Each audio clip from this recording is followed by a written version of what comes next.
नमस्कार। माउन्टेन समाचारमा स्वागत छ। म सुचिता बुढाथोकी र मेरो साथमा हुनुहुन्छ सुजन चालिसे। सुरु गरौं प्रमुख समाचारहरूबाट।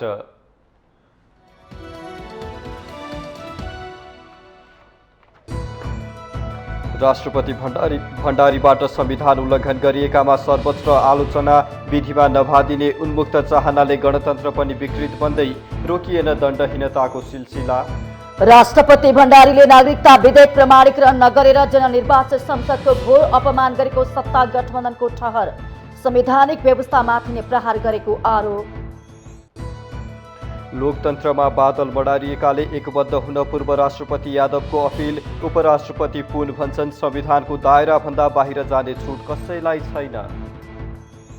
राष्ट्रपतिको कदमप्रति सत्ता र विपक्षी दलको आफ्नै तर्क। सत्ताधारीले असंवैधानिक करार गर्दा विपक्षी भन्छ सत्ता पक्षले नै अहिलेको अवस्था निम्तायो, आगामी कदमप्रति भने दुवै पक्ष मौन। गत आर्थिक वर्षमा अख्तियारमा भ्रष्टाचार विरुद्धका 16,000 बढी उजुरी दर्ता, सबैभन्दा धेरै उजुरी मध्य प्रदेशबाट, 70% मुद्दा फर्स्योट। रुसद्वारा युक्रेनमा विशेष सैनिक कारबाही अभियानको घोषणा, डोनबासमा आफ्नो सुरक्षाको लागि सम्भावित सबै उपाय खोज्ने राष्ट्रपति पुटिनको भनाई। र चौथो संस्करणको सुदूरपश्चिम राजधानी कप फुटबल प्रतियोगिताको ट्रफी र खेल तालिका सार्वजनिक। असोज 8 देखि धनगढीमा हुने खेलमा 8 टोली सहभागी हुने।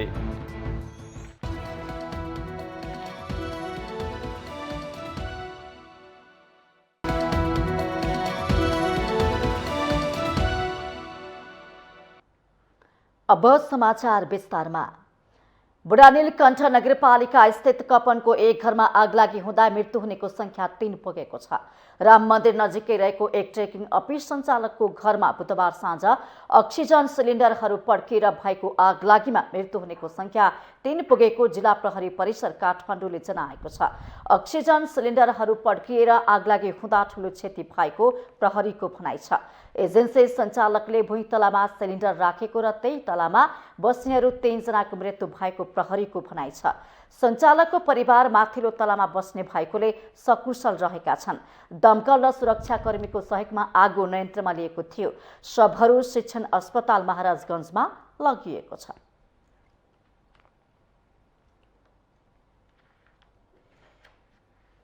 राष्ट्रपति विद्यादेवी भण्डारीले प्रतिनिधि सभाले दोस्रो पटक पारित गरेर पठाएको नागरिकता विधेयक प्रमाणीकरण गर्नु भएन। पहिलो पटक प्रमाणीकरणका लागि संसदले पठाउँदा विधेयकमा आफ्नो सरोकार सहितको सन्देश उल्लेख गरेर उहाँले विधेयक उत्पत्ति भएको सदन प्रतिनिधि सभामै फिर्ता पठाउनु भएको थियो। तर संसदले राष्ट्रपतिको सरोकारलाई कुनै सम्बोधन नै नगरी प्रमाणीकरणका लागि फेरि शीतल निवास पठायो। दोस्रो पटक त्यसरी विधेयक आफू समक्ष आएमा प्रमाणीकरण गर्नै पर्ने संवैधानिक दायित्व राष्ट्रपतिमा रहने संविधानले किटान गरेको छ। तर राष्ट्रपति भण्डारीले उक्त संवैधानिक दायित्व अवज्ञा मात्र गर्नु भएन, संवैधानिक प्रबन्धको ठाडो उल्लङ्घन पनि गर्नुभयो। एक रिपोर्ट। नेपाल लामो कालखण्डदेखि पदीय दायित्व र जिम्मेवारीमा रहेकाहरूको गैर जिम्मेवारी र लापरवाहीले शासकीय अक्षमता बेहोर्ने विश्वका थोरै मुलुकहरूमा दर्ज हुँदै आएको छ। यो देशमा जसले बढी संवैधानिक र कानुनी व्यवस्थालाई चुनौती दिन सक्यो, उल्लङ्घन गर्यो, उसैको जय जयकार मनाउने प्रवृत्ति नजिरका रूपमा स्थापित भएको छ। राज्यको शासकीय बागडोर हातमा लिएका, सत्ताको चाबी हातमा राखेर अरूलाई अर्ती दिनेहरूले नै संविधान, कानुन, नीति र नियमको सबैभन्दा बढी धज्जी उडाउँदै आएका छन्। यसै लहरोमा तानिनुभयो महामहिम राष्ट्रपति विद्यादेवी भण्डारी। अरूले संविधान र कानुन उल्लङ्घन गर्दा हुने, मैले मात्र किन पालना गर्नुपर्ने संविधानका अक्षरको? मैले पनि संविधानका सीमालाई नाग्दा कसले पो के लछार्न सक्छ भन्ने अहम भावका साथ उहाँले कदम चाल्नु भएको प्रतीत हुन्छ।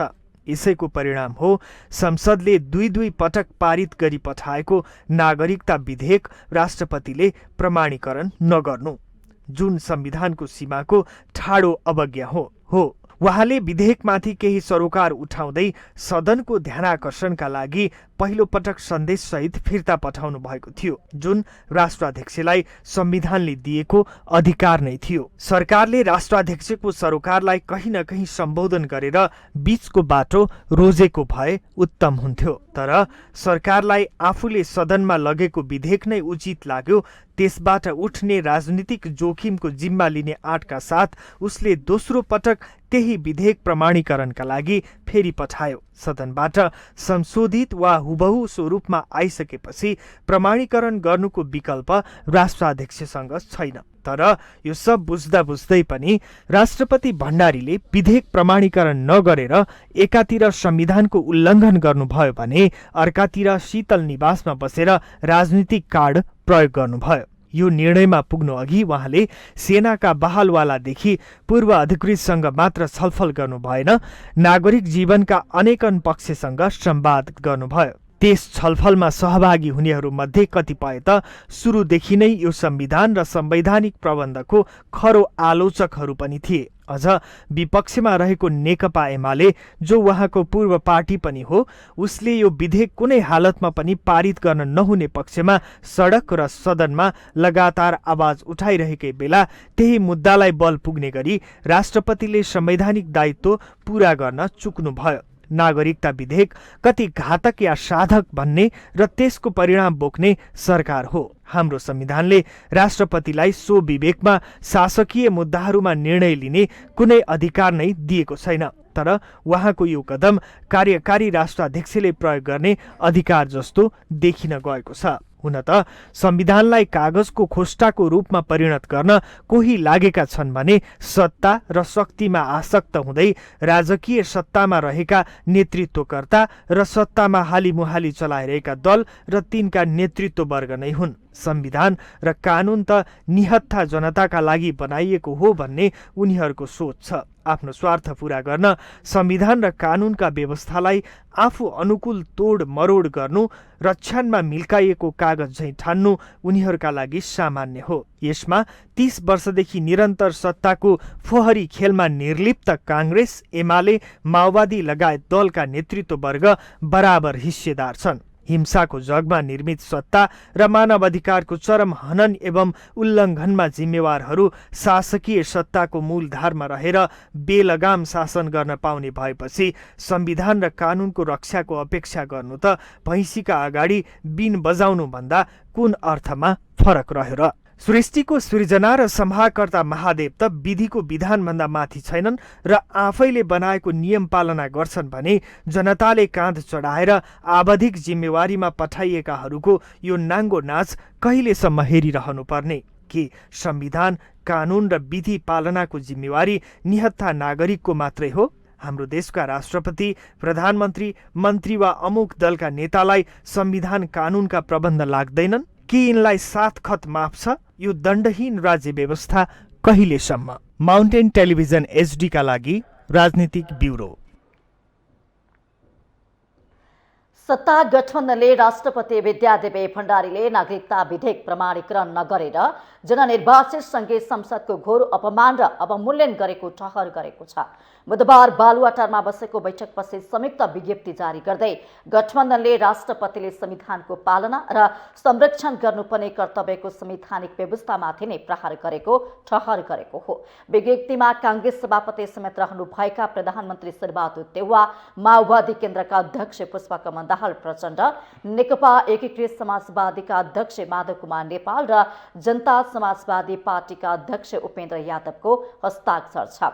सरकारमा सहभागी दलहरूको संयुक्त बैठकले प्रतिनिधि सभा र राष्ट्रिय सभाबाट पुनः पारित भई प्रमाणीकरणको लागि राष्ट्रपति समक्ष पेश भएको नागरिकता विधेयक संविधानले सुनिश्चित गरेको 15 दिनको समय सीमाभित्र प्रमाणीकरण नगरेर राष्ट्रपतिले संविधानको पालना र संरक्षण गर्नुपर्ने कर्तव्यको संवैधानिक व्यवस्थामाथि नै प्रहार गरेको ठहर गर्दछ भन्ने विज्ञप्तिमा उल्लेख छ।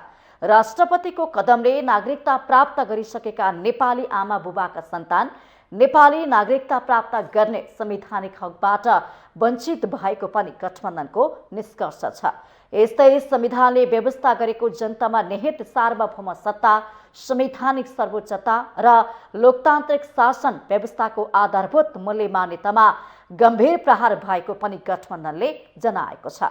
बैठकपछि सरकारका प्रवक्ता ज्ञानेन्द्र बहादुर कार्कीले राष्ट्रपतिको कदम विरुद्ध सचेत रहन सम्पूर्ण नेपालीलाई आह्वान गरेको प्रतिक्रिया दिनुभयो। 15 दिनको समय सीमाभित्र प्रमाणीकरण नगरेर राष्ट्रपतिले संविधानको पालना र संरक्षण गर्नुपर्ने कर्तव्यको संवैधानिक व्यवस्थामाथि नै प्रहार गरेको ठहर गर्दछ। पुनः पारित गरेर संघीय संसदले पठाएको कुनै पनि विधेयक राष्ट्रपतिले प्रमाणीकरण गर्नै पर्ने संवैधानिक व्यवस्था रहेको जिकिर सत्तारूढ दलहरूको छ।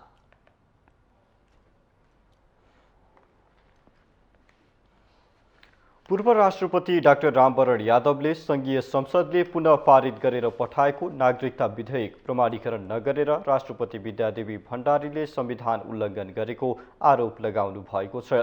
राष्ट्रपति संस्थाको मर्यादा, गरिमा र कर्तव्यलाई समेत बोध नगरी राष्ट्रपति भण्डारीले विधेयक प्रमाणीकरण नगरेर संविधानको उल्लङ्घन गरेको पूर्व राष्ट्रपति यादवको ठहर छ।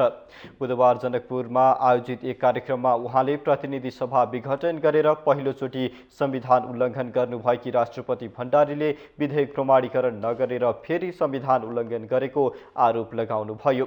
दोस्रो पटक पनि संघीय संसदको दुवै सदनले पारित गरेर पठाएको सो विधेयकलाई राष्ट्रपति भण्डारीले प्रमाणीकरण हुनबाट रोक्न नमिल्ने अवस्था नै नरहेको पूर्व राष्ट्रपति यादवको जिकिर थियो। राष्ट्रपतिले सो विधेयक प्रमाणीकरण नगर्दा लोकतन्त्रमै कालो बादल मडारिएको यादवको भनाइ छ। प्रयासले तपाईँको ट्र्याकमा आएको थियो। आज जुन सदनबाट दुईटै सदनबाट चाहिँ पास भएर विधेयक आएको थियो त्यसलाई सम्माननीय राष्ट्रपतिजीले त्यो संस्थाको मर्यादा, त्यो संस्थाको गरिमा, त्यो संस्थाको तपाईँको कर्तव्य बुझेर उहाँले काम गर्नुपर्ने थियो र आज उहाँले संविधानको उल्लङ्घन फेरि गर्नुभएको छ। संविधानलाई फेरि एकचोटि उल्लङ्घन भएको छ। अब नेपाली जनताले तपाईँले सजग भएन भने कहीँ ढिल नहोस्। पूर्व राष्ट्रपति यादवले केपी ओली नेतृत्वको सरकारले संविधान विपरीत प्रतिनिधि सभा भङ्ग गर्दा दलीय गठबन्धन, नागरिक समाज, बुद्धिजीवी, सञ्चार क्षेत्र र आम नेपाली जनताले बचाएको उल्लेख गर्दै नेपाली जनताले फेरि पनि संविधान बचाउन पहल गर्नुपर्ने बताउनुभयो।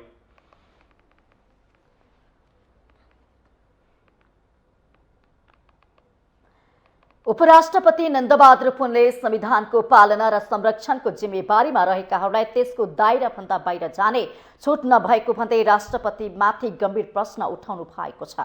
बुधबार वक्तव्य जारी गर्दै पुनले राष्ट्रपति विद्यादेवी भण्डारीले नागरिकता विधेयक प्रमाणीकरण नगरेर संविधानको उल्लङ्घन गरेकोमा दुःख व्यक्त गर्नुभयो। उपराष्ट्रपति पुनले संविधानको प्रमुख पालक र संरक्षकबाटै सचेतनापूर्वक संविधानको पालना र संरक्षण हुन नसकेको भन्दै बृहत जनआवाज उठेको प्रति दुःख व्यक्त गर्नु भएको छ। दुवै सदनबाट पारित भएको नागरिकता विधेयक राष्ट्रपति विद्यादेवी भण्डारीले अस्वीकृत गरेको विषयमा एक थरी राजनैतिक दल र नागरिक समाजले असंवैधानिक भन्दै विरोध गरेका छन् भने अर्का थरी समर्थनमा जुटेका छन्। यस्तोमा उपराष्ट्रपति पुनले भने संविधानको पालना र संरक्षणको जिम्मेवारीमा रहेकाहरूलाई संविधानको दायराभन्दा बाहिर जाने छुट नभएको भन्दै वक्तव्य जारी गर्नु भएको हो। उहाँको वक्तव्यमा हामीले भर्खर संविधान दिवस मनायौं। संविधान दिवसमा रहेको प्रतिबद्धतालाई स्मरण गर्दै संविधानको पालना र संरक्षणका लागि म सबै पक्षमा आग्रह गर्दछु भनिएको छ।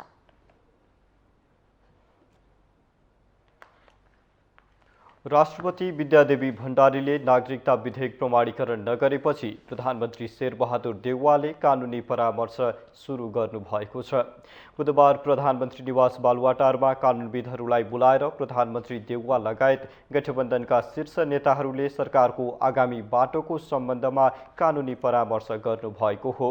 प्रधानमन्त्रीसँगको छलफलपछि सञ्चारकर्मीहरूसँग कुरा गर्दै अधिवक्ता पदम रोकाले राष्ट्रपति विद्यादेवी भण्डारीले संवैधानिक व्यवस्था व्यवस्थाको उल्लङ्घन गर्नुभएको जिकिर गर्नुभयो।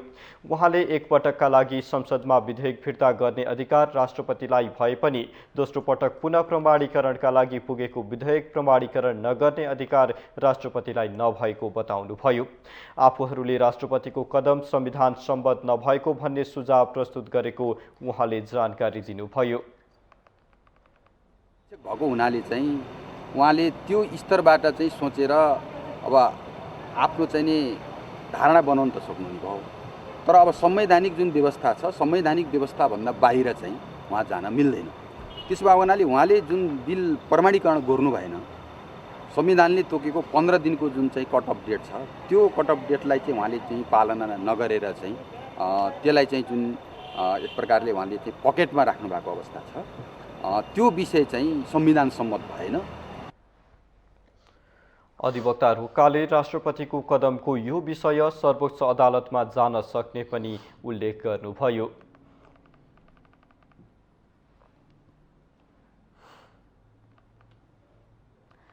संघीय संसदको दुवै सदनबाट दोस्रो पटक पारित भएको नेपाली नागरिकता संशोधन विधेयक 2079 राष्ट्रपति विद्यादेवी भण्डारीले प्रमाणीकरण नगरेपछि नेपाली राजनीति तरङ्गित बनेको छ। संविधानले दिएको अधिकार क्षेत्रभन्दा बाहिर गएर संरक्षकबाटै संविधानको उल्लङ्घन हुँदा परिस्थिति थप जटिल बनेको छ।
संविधानको धारा 113 को उपधारा 4 मा राष्ट्रपतिले कुनै विधेयक सन्देशसहित फिर्ता गरेमा त्यसमाथि दुवै सदनले पुनर्विचार गरी त्यस्तो विधेयक हुबहु वा संशोधनसहित पारित गरी पुनः पेश गरेमा त्यसरी पेश भएको 15 दिनभित्र राष्ट्रपतिले प्रमाणीकरण गर्नेछ भनी लेखिएको छ। अर्थात् कुनै पनि विधेयक दोस्रो पटक संघीय संसदको दुवै सदनबाट पारित भई राष्ट्रपति समक्ष पुगेमा विधेयक फिर्ता गर्ने वा रोकेर राख्ने अधिकार राष्ट्रपतिलाई संविधानले दिएको छैन। तर संसदले दुई पटक पारित गरी पठाएको नेपाली नागरिकता पहिलो संशोधन विधेयक 2079 प्रमाणीकरण गर्नै पर्ने बाध्यात्मक व्यवस्थाको राष्ट्रपतिबाट उल्लङ्घन भयो, जसले गर्दा गम्भीर संवैधानिक अन्यल सृजना भएको छ। संविधानत राष्ट्रपतिले फिर्ता पठाएको विधेयक संशोधन गर्नुपर्ने बाध्यता संसदलाई छैन, तर दोस्रो पटक पनि पारित भएर आएको विधेयक प्रमाणीकरण गर्नुपर्ने बाध्यता भने राष्ट्रपतिलाई छ। संविधानको धारा 61 को उपधारा 4 अनुसार संविधानको पालना र संरक्षण गर्नुपर्ने मुख्य दायित्व राष्ट्रपतिको हो। संसदले आफ्नो सुझाव स्वीकार गरेन भनी प्रतिशोध राखेर संविधानको उल्लङ्घन गर्न राष्ट्रपतिलाई छुट छैन। नागरिकता विधेयक अस्वीकार गर्नु भनेको रक्षकबाटै संविधानको हत्या हुनु जस्तो गम्भीर भूल भएको जानकारहरू बताउँछन्। राष्ट्रपति भनेको संविधानको संरक्षक पनि हो, त राष्ट्रपतिबाट संविधानको यो विषयमा जुन मान्यता छ त्यस बमोजिमको काम कारबाही भएन भन्दा उल्लङ्घन भएकै मान्नु पर्दछ। तर अब यो एउटा यदि यस विषयमा सरकारलाई लाग्दछ कि पुनर्विचार अब चाहिँ गर्नै पर्छ भन्ने त्यस्तो अवस्थामा अध्यादेशका रूपमा यसलाई पुनर्विचार गरेर लान सकिन्छ। कतिपय कानुनका जानकारहरू भने नागरिकता विधेयकमा राष्ट्रपतिको कदमलाई फरक धारणा व्यक्त गरिरहेका छन्। विधेयक प्रमाणीकरण नगरेर राष्ट्रपतिले राष्ट्रघात हुनबाट जोगाएको उनीहरूको तर्क छ। सन्देश पठाइसकेपछि त्यो संसदमा छलफल गरेर पुनर्विचार गर्ने काम नगरिसके पछाडि धारा 113 को 3 र 113 को 4 चाहिँ स्वयं संसद र कार्यपालिकाले प्रधानमन्त्रीद्वारा उल्लङ्घन भएको अवस्थामा त्यो अवस्था त्यो प्रिकन्डिसन पुरा नभइकन राष्ट्रपतिले प्रमाणीकरण गर्न मिल्दैन थियो। त्यसैले राष्ट्रपतिले प्रमाणीकरण गर्नु भएन। राष्ट्रपतिको कार्य संविधान सम्मत छ, मुलुकको हितमा छ, त्यसैले यो स्वागतयोग्य। संविधानलाई संस्थागत र संरक्षण गर्न सम्बन्धित सबै संस्था गम्भीर बन्नुपर्ने बेला आफू अनुकूल संविधानको व्याख्या गर्ने र संविधानमाथि कुठाराघात गर्ने जुन प्रवृत्ति हाबी भएको छ यसले देशलाई गम्भीर सङ्कटतर्फ धकेल्दैछ। ठूलो बलिदान र सङ्घर्षबाट प्राप्त संविधानमाथि बारम्बार हुने प्रहारले के कानुनी राज्य स्थापित हुन सक्ला? यस विषयमा सरकारवाला सबैले ढिला नगरी सोच्न जरुरी भइसकेको छ। माउन्टेन टेलिभिजन HD का लागि क्यामेरामा विवेक श्रेष्ठका साथमा शीतल रिजाल, काठमाडौँ। राष्ट्रपति विद्यादेवी भण्डारीले नागरिकता विधेयक प्रमाणीकरण गर्न अस्वीकार गरेपछि विभाजित जनमत सडकमा समेत देखिएको छ। बुधबार सडकमा राष्ट्रपतिको पक्ष र विपक्षमा सडक प्रदर्शन भएको हो अनि राष्ट्रव्यूह क्रान्तिकारीले राष्ट्रपति भण्डारीको कदमको विरोधमा पुतला दहन गर्दा एमालेको भातृ संगठन भने सडकमा समर्थनको लागि उत्रियो। नागरिकता विधेयकमा हस्ताक्षर नगरेको विरोधमा बानेश्वर क्याम्पस अगाडि अखिल क्रान्तिकारीले पुतला जलाएको हो। यता एमाले निकट युवा संघ नेपालले भने राष्ट्रपति भण्डारीको समर्थन गर्दै काठमाडौँमा प्रदर्शन गर्यो। संघले बानेश्वर माइतीघर सडक खण्डमा प्रदर्शन गरेको हो। प्रदर्शनपछि सभामा सम्बोधन गर्दै एमाले नेता महेश बस्नेत सहित युवा संघका नेताहरूले राष्ट्रपतिले नागरिकता विधेयक प्रमाणीकरण नगरेर देश जोगाएको दाबी गरेका छन्। संसदले दोस्रो पटक पारित गरेर पठाएको नागरिकता विधेयक राष्ट्रपति भण्डारीले प्रमाणीकरण नगरी 15 दिन बिताएपछि उहाँबाट संविधानको उल्लङ्घन भएको भन्दै आलोचना भइरहेको छ। तर एमाले निकट संघ संगठनले भने विधेयक प्रमाणीकरण नगरेर उहाँले राम्रो काम गरेको भन्दै राष्ट्रपतिको तस्बिर बोकेर प्रदर्शन गरिरहेका छन्।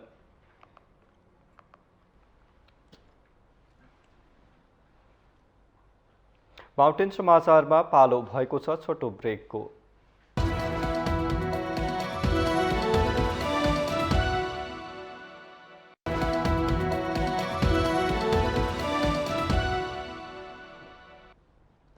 ब्रेकपछि स्वागत छ। अब बाँकी समाचार।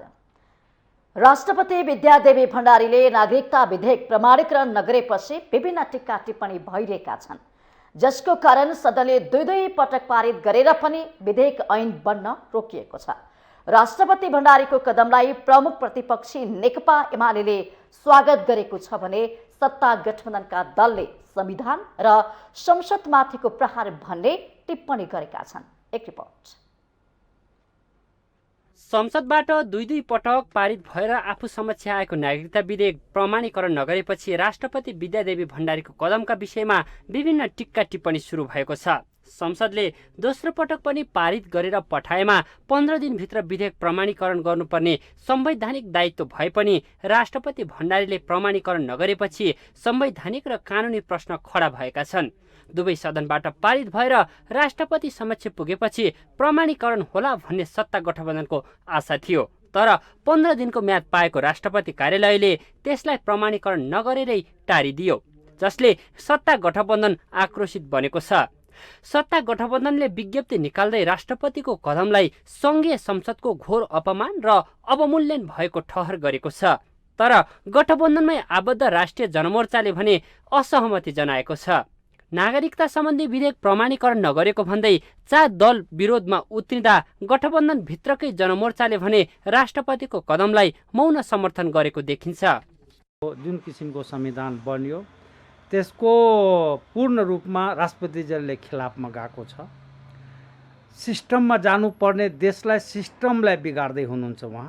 त्यसकारणले अब नेपाली काङ्ग्रेसको सरकारले यसलाई अब व्यवस्थित तरिकाबाट देशलाई कुनै किसिमको नोक्सान नपुग्ने गरी अगाडि बढ्नुपर्छ र राष्ट्रपतिलाई राजीनामा माग्नुपर्छ र अध्यादेश मार्फतबाट यो विधेयक ल्याउनुपर्छ।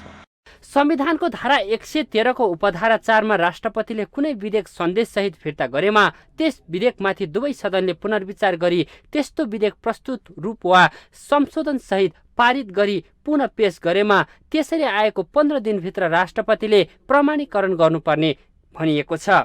तर संविधानको सो धारा अनुसार दुवै सदनले विधेयकमाथि पुनर्विचार गरेन राष्ट्रपतिका सुझाव गलत हुन् भने संसदले त्यो ठहर गर्नुपर्दथ्यो।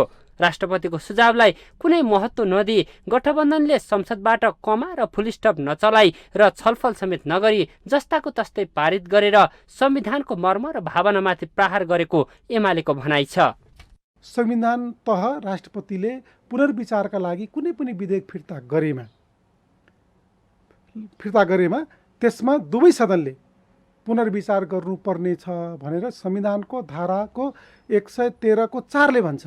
भनेपछि कुनै न कुनै कारण नभइकन राष्ट्रपतिले फिर्ता गर्नु हुँदैन। विषयमा एउटा अवसरको रूपमा सदनले लिनुपर्ने, प्रतिनिधि सभाले लिनुपर्ने, सभामुखले लिनुपर्ने, तर छलफल नै नगराइकन जुन तरिकाबाट फेरि जस्ताको तस्तै पास गरेर जुन एउटा नाटकीय ढङ्गले पास गर्ने काम गरे हो, त्यो चाहिँ के हो भन्दाखेरि यो अवसरबाट ठुलो एउटा मौकाबाट प्रतिनिधि सभाले, सभामुखले एउटा मौका गुमायो। लोकतान्त्रिक समाजवादीका नेता राजेन्द्र महतो भने नागरिकता विधेयक निष्क्रिय हुनुमा राष्ट्रपति भण्डारी मात्रै नभई 3 ठूला दलको नेतृत्व दोषी रहेको बताउनुहुन्छ। यो नागरिकतामा किन यो काङ्ग्रेस, एमाले, माओवादी तिनटै मुख्य पार्टी खेलबाड गरिरहेको, यो सवाललाई एउटाले ल्याउँदा अर्कोले कुनै न कुनै विरोध गर्ने, अनि अर्कोले ल्याउँदा फेरि अर्कोले विरोध गर्ने, यो संवैधानिक प्रावधानअनुसार तपाईँको हामी एमालेको सरकारलाई दबाब दिएर त्यति बेला केपी ओलीबाट अध्यादेश जारी गर्न लागेका थियौँ। भनेको त एमाले ल्याउने, काङ्ग्रेस माओवादीले रोक्ने। आज काङ्ग्रेस माओवादी ल्याउने अनि एमालेले चाहिँ असहयोग गर्ने। सत्तारूढ गठबन्धनले राष्ट्रपति भण्डारीको कदमलाई असंवैधानिक करार त दिएको छ, तर विकल्प के भन्ने चाहिँ प्रश्न गरेको छैन। राष्ट्रपतिको कदमलाई असंवैधानिक भन्दै नयाँ जनादेश लिन जनताबीच यही मुद्दा बोकेर जाने वा उपचारका लागि अदालत धाउने या विधेयकका व्यवस्थालाई अध्यादेश मार्फत जारी गराउने भन्ने पाटो चाहिँ सत्ताधारी दलले अझै खोलिसकेका छैनन्। यद्यपि चुनावका लागि नागरिकता विधेयक र राष्ट्रपतिको निर्णय भने नयाँ मसला बन्ने पक्का छ। माउन्टेन टेलिभिजन एचडीका लागि क्यामेरामा निखिल कपालेका साथमा बटुक राजगिरीको रिपोर्ट। अख्तियार दुरुपयोग अनुसन्धान आयोगले आर्थिक वर्ष 2078-79 मा 16,238 वटा उजुरी दर्ता भएको बताएको छ। बुधबार आयोगले पत्रकार सम्मेलन गर्दै यस्तो जानकारी दिएको हो। त्यस्तै आर्थिक वर्ष 2077-78 बाट जिम्मेवारी सरेर आएका उजुरी 8,093 सहित कुल उजुरीको संख्या 24,331 रहेको आयोगका प्रवक्ता श्यामप्रसाद भण्डारीले जानकारी दिनुभयो। उहाँले गत आर्थिक वर्षमा आयोगको कार्यालय टंगालका उजुरी 12,300 र मातहत कार्यालयहरूका उजुरी 12,031 गरी कुल 24,331 रहेको बताउनुभयो। अघिल्लो आबोबाट जिम्मेवारी सरेर आएको 8,093 उजुरी गरेर 24,331 उजुरीमा हाम्रो आयोगको कार्यालय यो टंगालमा परेको उजुरीहरू चाहिँ 12,300 थियो भने मातहतका कार्यालयमा 12,031, करिब 50% मोटामोटी रूपमा आयोगका आठवटे कार्यालय र आयोगको एउटाको उजुरीको कार्यबोझको हिसाबले हेऱ्यो भने त्यस्तो खालको अवस्था देखिन्छ। प्रवक्ता भण्डारीले मध्य प्रदेशमा सबैभन्दा धेरै 24.25% उजुरी दर्ता भएको बताउनुभयो।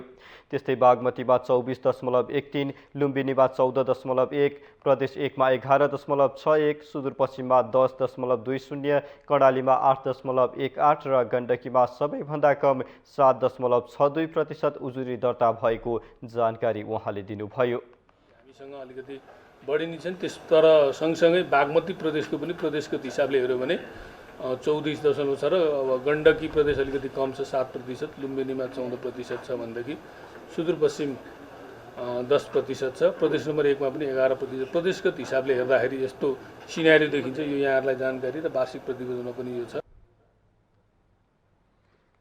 त्यस्तै गत आर्थिक वर्षमा कुल उजुरी 24,331 मध्ये 17,169 उजुरी अर्थात् 70.6% फर्च्योर भएका छन्। उहाँले ठूलो खालको मुद्दाका प्रमाण पर्याप्त जुट्न नसक्दा ढिला भइरहेको बताउनुभयो।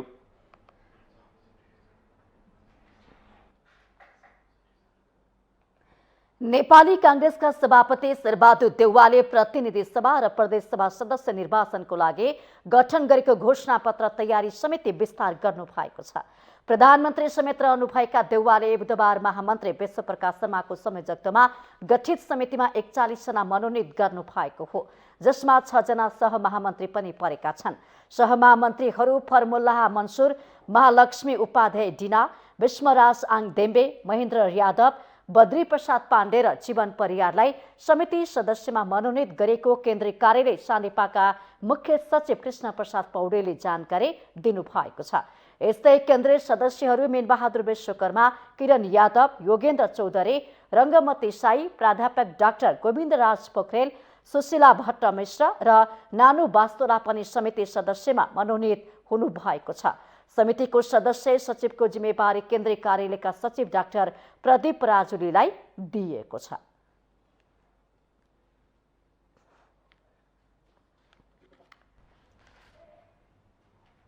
दस वर्षे सशस्त्र द्वन्द्वका क्रममा पीडित बनाइएका महिलाहरूले यति लामो समयसम्म पनि न्याय नदिलाइएकोमा सरकार समक्ष रोष प्रकट गरेका छन्।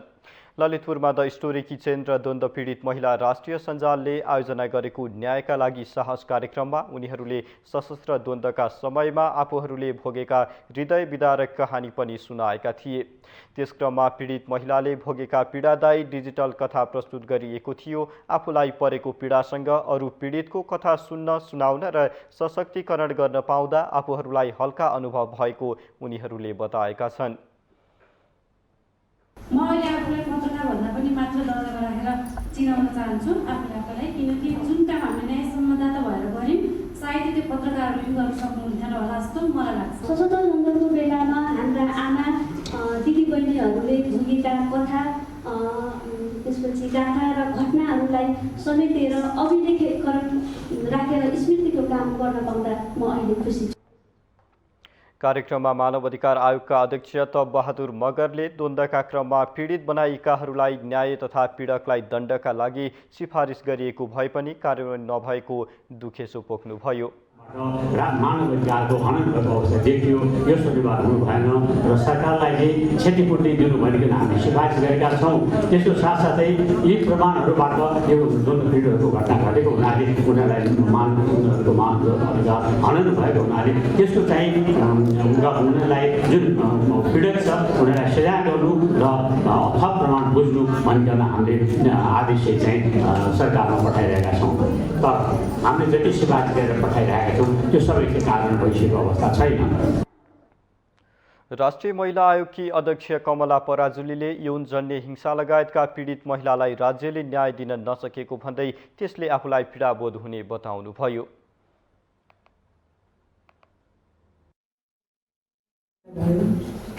महिलाहरूलाई 10 लाख क्षतिपूर्ति दिने, कसैलाई के गर्ने, ती क्षतिपूर्तिका कुराहरू भयो, अन्य कुराहरू भयो। तर यौनजन्य हिंसाका कुराहरूलाई जसरी सम्बोधन हुन पर्थ्यो राज्यबाट त्यसलाई त्यसरी सम्बोधन भएन। द्वन्द्वका बेला यौनजन्य हिंसाबाट पीडित महिलाको न्याय र स्वतन्त्रतामा सहयोग पुर्याउने विश्वासका साथ यो कार्यक्रम गरिएको द स्टोरी किचनकी संस्थापक जया लुइटेलले बताउनुभयो। कार्यक्रममा 7 प्रदेशमा न्याय संवाददाताका रूपमा कार्यरत महिलालाई सम्मान गरिएको थियो।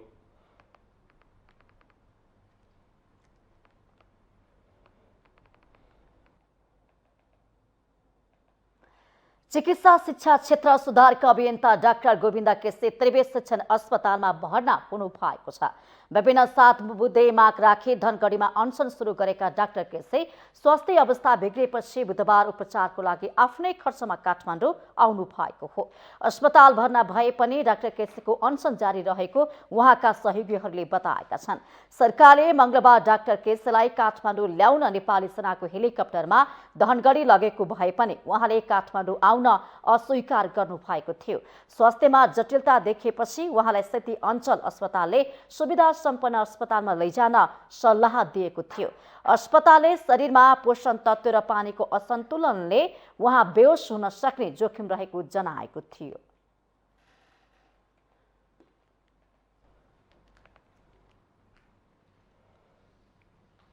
नेपालका कर्मचारी कति गैर जिम्मेवार छन् भन्ने एउटा अर्को उदाहरण फेला पर्यो ललितपुर पुरातत्व विभागमा।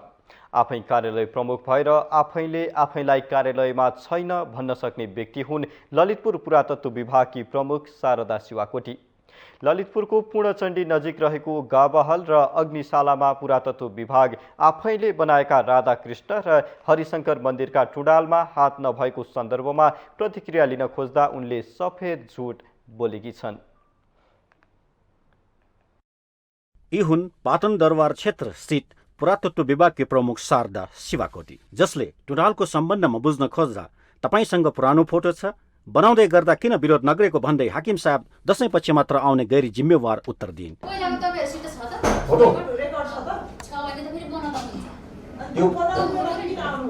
यसभन्दा अघि पनि 3 पटक भेट गर्न खोज्दा कहिले कार्यालयमा नभेटिएकी उनी बल्ल बल्ल भेटिँदा पनि गैर जिम्मेवार उत्तर दिएर पन्छिन खोजेको खुलेको हो। आफ्नै क्षेत्राधिकारको विषयमा बुझ्न खोज्दा आफूले आफैलाई नभएको भन्नु पदीय जिम्मेवारी विहीनताको पराकाष्ठ हो। मेरो नाम चाहिँ शारदा शिवकोटी हो। अहिले म चाहिँ यो पाटन स्मारक संरक्षण दरबार हेरचाह कार्यालयको चाहिँ निमित्त कार्यालय प्रमुखको रूपमा कार्यरत छु। त्यो जस नराम्रो नहोस्, त्यो त कहिलेकाहीँ त सबै पूर्ण हुँदैन नि, अपूर्ण पनि हुन्छ। अब त्यो कहिलेकाहीँ त्यस्तो इरर आयो भने त्यसलाई हामीले करेक्सन गर्नुपर्छ। अनि यस्तै व्यक्तिहरूको नेतृत्वमा पुरातात्विक महत्त्वका ऐतिहासिक सम्पदाहरूको संरक्षण कसरी होला भन्ने प्रश्न उब्जेको छ। उनले कार्यालय प्रमुख नभएको र दशैंपछि मात्र आउने बताएपछि यसै बारेमा बुझ्न हाम्रो टोली काठमाडौँ सिंहदरबार बाहिर रहेको पुरातत्व विभाग पुग्यो। तर विभागका प्रवक्ताले यो विषय ललितपुर पुरातत्व कार्यालयसँग सम्बन्धित रहेको बताएपछि हामीले त्यहाँका कार्यालय प्रमुख बाहिर भएकाले भनाइ राख्न नसकेर यहाँ आएका बतायौं। तर उनले कार्यालय प्रमुख बाहिर नगएको र कार्यालयमै भएको भन्दै कुरा नै गरे। त्यसपछि हामी फेरि ललितपुर पुरातत्व कार्यालय पुग्यौं। त्यहाँ पुग्दा अघि हामीलाई कार्यालय प्रमुख नभएको र दशैंपछि मात्रै आउने भन्ने व्यक्ति नै कार्यालयका हाकिम भएका खुल्यो। उनै व्यक्ति कार्यालय प्रमुख भन्दै बाइट अर्थात् भनाइ दिन अघि सरे। यसले देखाउँछ हाम्रा सरकारी कार्यालयका कर्मचारीहरूको रवैया र शैली। नागरिकको करबाट पालिएका कर्मचारीहरूले पाइला पाइलामा गर्ने यस्तै झुट, फरेब र गैर जिम्मेवार कर्मले नेपालको कर्मचारी प्रशासनप्रति आम नागरिकको विश्वास उडेको छ। व्यक्तिगत लाभ नमिल्दासम्म कुनै निर्णय नगर्ने, वरको फाइल पर नसार्ने जस्ता आरोप निजामती कर्मचारीहरूमाथि लाग्दै आएको छ। तुरन्तै हुने कामलाई अनावश्यक रूपमा झुलाइरहनु, सेवाग्राहीलाई जति दुःख दिन सक्यो त्यति आफूलाई ठूलो महसुस गर्नु, आफू जनताको नोकर नभई शासक भएको देखाउनु नेपालका कर्मचारीको आम प्रवृत्ति बनेको छ। यस्तोमा छिनमै आफ्नो विश्वास गुम्ने, झुटसम्म बोलेर दायित्वबाट पन्छिन कतिसम्म गर्छन् भन्ने यो एउटा प्रमाण मात्र हो। माउन्टेन टेलिभिजन एचडीका लागि क्यामेरामा अमर राउतका साथ बिसन्तर साक्यको रिपोर्ट। माउन्टेन समाचारमा पालो भएको छ अर्को ब्रेकको।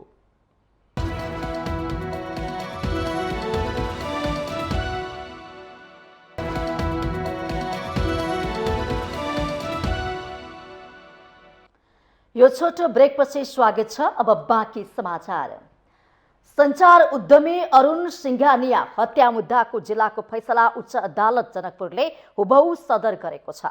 मुख्य योजनाकार संजय कुमार शाह टकलालाई जिल्लाले गरेको जन्मकैदको फैसलालाई उच्च अदालतले सदर गरेको हो।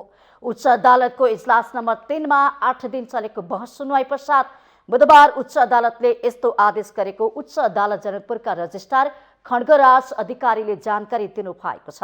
न्यायाधीश द्वय प्रमोद कुमार श्रेष्ठ र डाल कुमार खड्काको संयुक्त इजलासले जिल्लाको फैसलालाई नै सदर हुने गरी आदेश दिएको हो। जनकपुर टुडेका सञ्चार उद्यमी सिंघानियाको 2066 साल फागुन 17 गते होलीको दिन गोली हानेर हत्या भएको थियो। सो मुद्दामा 2076 साल असार 17 गते जिल्ला अदालत धनुषाले आरोपी सञ्जय शाह सहितलाई जन्मकैद फैसला सुनाएको थियो। शाहले सही फैसलामा असन्तुष्टि जनाउँदै 2076 असोज 7 गते उच्च अदालत जनकपुरमा पुनरावेदन गरेका थिए। शाह अहिले नक्खु कारागारमा कैद भुक्तानी गरिरहेका छन्।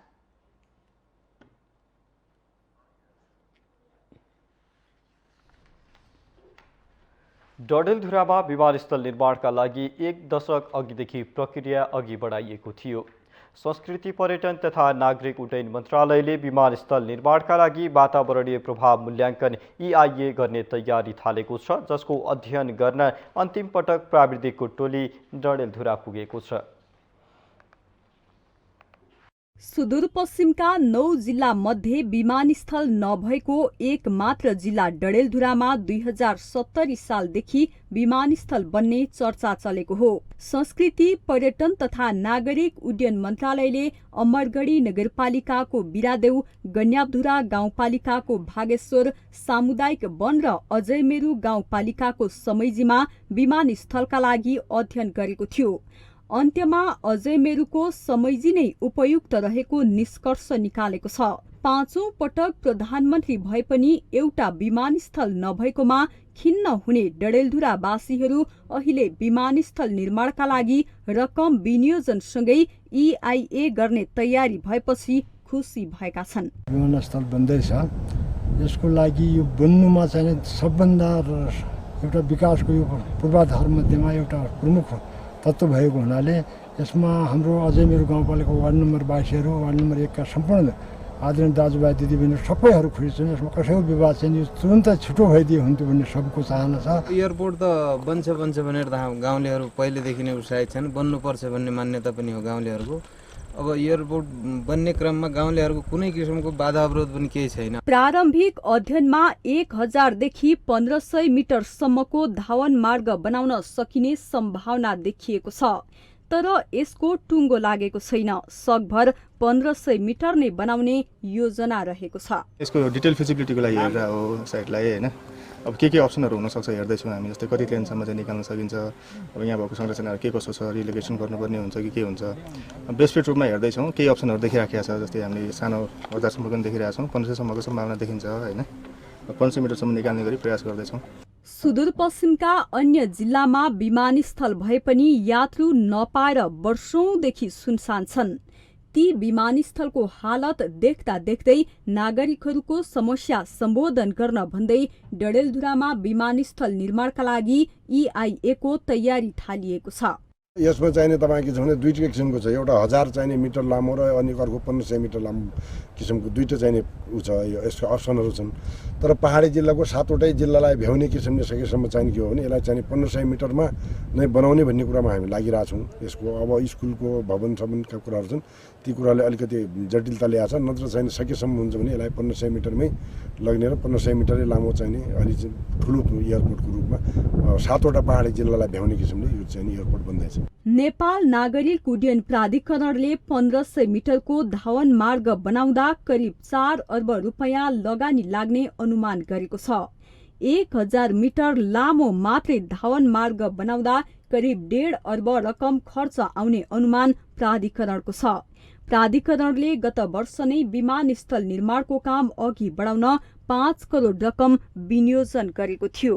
निर्वाचनका बेला पश्चिम सेती जलविद्युत आयोजना र विमानस्थल निर्माणका कुरा उठ्ने गर्छ, तर निर्वाचन सकिएसँगै सबै आश्वासनहरू सेलाउँदै जाने सर्वसाधारणको आरोप छ। अब भने यी दुवै परियोजना तीव्रताका साथ अघि बढ्नुपर्ने उनीहरूको माग छ। माउन्टेन टेलिभिजन HD का लागि डडेलधुरा सहकर्मी विमल जैरूको रिपोर्ट। हामीसँग आर्थिक, अन्तर्राष्ट्रिय र खेल समाचार बाँकी नै छन्, त्यसअघि छोटो ब्रेक।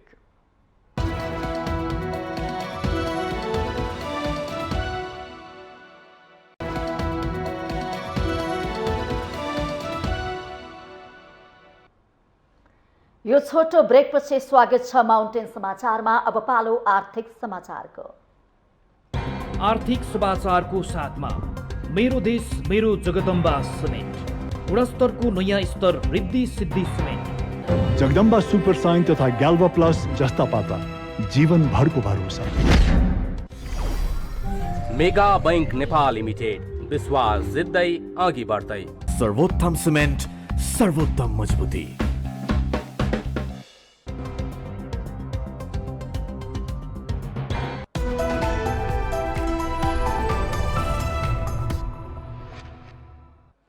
चालू आर्थिक वर्ष 2079-80मा नेपालको आर्थिक वृद्धि दर 4.7% सीमित हुने एसियाली विकास बैंक एडिबीले प्रक्षेपण गरेको छ। एडिबीले गत अप्रिलमा 5% को आर्थिक वृद्धि दर प्राप्त हुने अनुमान गरेको थियो। सन् 2022मा 5.8% रहेको आर्थिक वृद्धि दरमा 2023मा केही संकुचन आउने अनुमान एडिबीले गरेको हो। यसो हुनुमा सरकारले अहिले लिएका नीतिहरू मुख्य कारण हुने एडिबीको विश्लेषण छ। सरकारले अंकुश लगाइरहेको छ, यसले अर्थतन्त्रको विस्तारमा नकारात्मक असर पुग्ने एडिबीका कन्ट्री निर्देशक अर्नाउड काउकोइसले बताउनु भएको छ। एडिबीले बुधबार एसियन डेभलपमेन्ट आउटलुक 2022 सार्वजनिक गर्दै यस्तो प्रक्षेपण गरेको हो।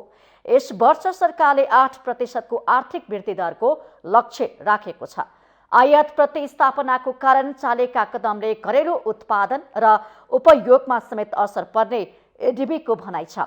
कोभिड-19 को महामारीको असरका बावजुद पछिल्लो समय डेंगू ज्वरोको तीव्र फैलावट, प्राकृतिक प्रकोप र भू राजनीतिक उथल पुथलबाट समेत नेपालको आर्थिक वृद्धिमा असर पुग्ने एडिबीको भनाइ छ। सामान्य मनसुनका कारण कृषिको वृद्धि दर राम्रो हुने सम्भावना छ, तर यसमा मलको अभावले धानको उत्पादनमा भने प्रतिकूल असर पर्न जाने अनुमान गरिएको छ। जलविद्युतको बढ्दो उत्पादन र उद्योगको क्षमता उपयोगमा वृद्धि हुने अनुमान गरिएको छ।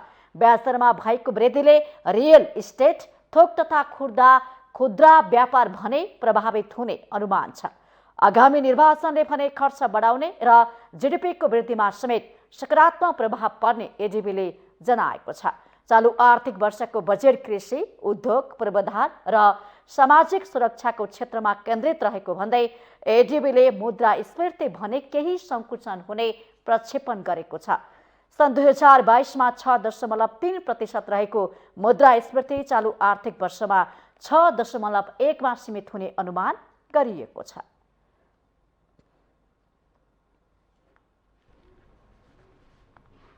अब पालो अन्तर्राष्ट्रिय समाचारको।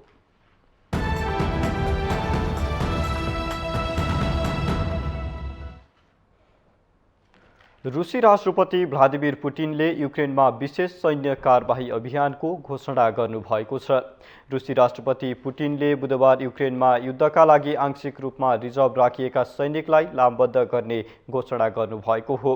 यसको अर्थ रुसले युक्रेनको युद्धमा थप स्रोत साधन र सेना परिचालन गर्नेछ।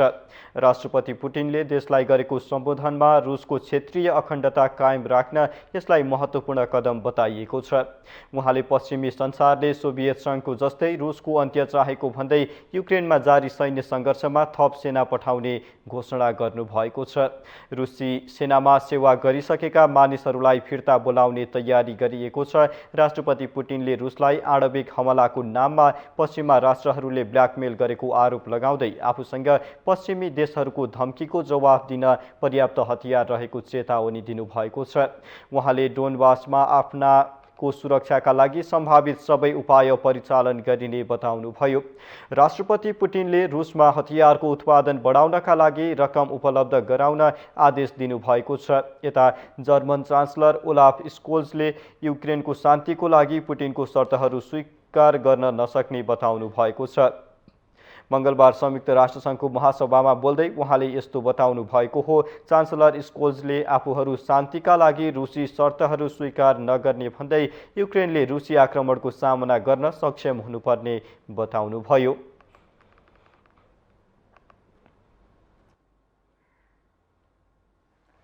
अब पालो खेल समाचारको।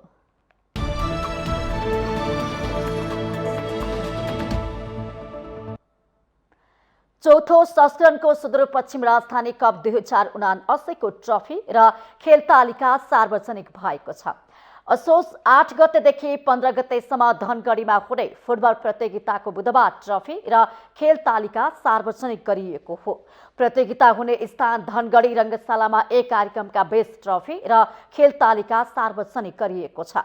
पीएफए स्पोर्ट्स क्लबको आयोजनामा हुने प्रतियोगितामा 9 राष्ट्रिय खेलकुद प्रतियोगितामा सहभागिता जनाउने 7वटा प्रदेशका टोली र एक घरेलु टोली गरी 8 टिमको सहभागिता रहेको प्रतियोगिता संयोजक दिनेश श्रेष्ठले जानकारी दिए। प्रतियोगिताको उद्घाटन खेलमा सुदूरपश्चिम प्रदेश रातो र कर्णाली प्रदेश प्रतिस्पर्धा गर्नेछन्। सार्वजनिक भएको खेल तालिका अनुसार असोज 8 गते हुने उद्घाटन खेलमा दुवै प्रदेश खेल्ने भएका छन्। सुदूरपश्चिम प्रदेश रातो, कर्णाली प्रदेश, बागमती प्रदेश र प्रदेश नम्बर 1 सम्म ए मा रहेका छन्। सम्म बी मा मध्य प्रदेश, लुम्बिनी, गण्डकी र सुदूरपश्चिम नीलो रहेका छन्। प्रतियोगिताको विजेताले नगद 5 लाख, उपविजेताले नगद 3 लाख प्राप्त गर्नेछन्। विभिन्न विधाका उत्कृष्ट खेलाडीहरूले जनै 10,000 नगद पाउँदा उत्कृष्ट खेलाडीले नगद 20,000 प्राप्त गर्नेछन्। प्रतियोगिताको मुख्य प्रबन्धकमा सुदूरपश्चिम खेलकुद परिषद रहेको छ। यस्तै सह प्रायोजकमा नेपाल टेलिकम र राष्ट्रिय खेलकुद परिषद नेपाल रहेको छ।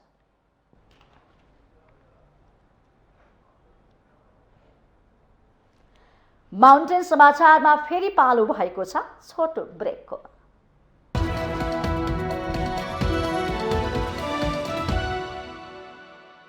विजयादशमीको मङ्गलमय शुभकामना।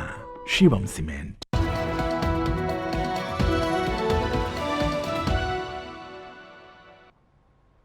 यो सँगै हामी माउन्टेन समाचारको अन्त्यमा आइपुगेका छौँ। जाँदा जाँदै मुख्य समाचार पुनः एकपटक।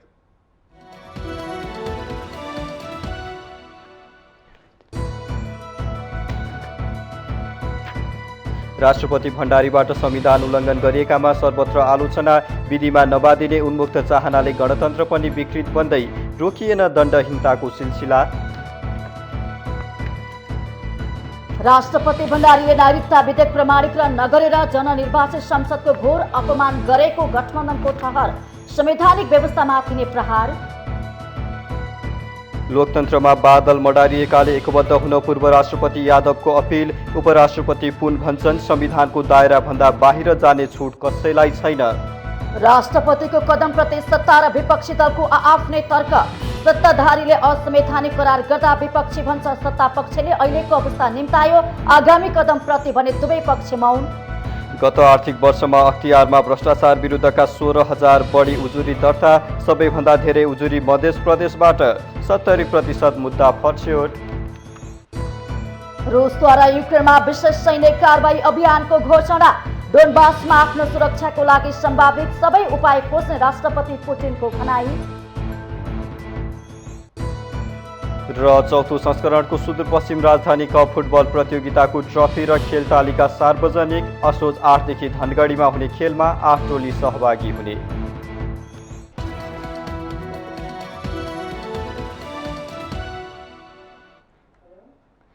माउन्टेन समाचार अहिलेलाई सकियो। सत्य, तथ्य र निष्पक्ष समाचारको लागि माउन्टेन टेलिभिजन HD हेर्दै रहनुहोला। नमस्कार।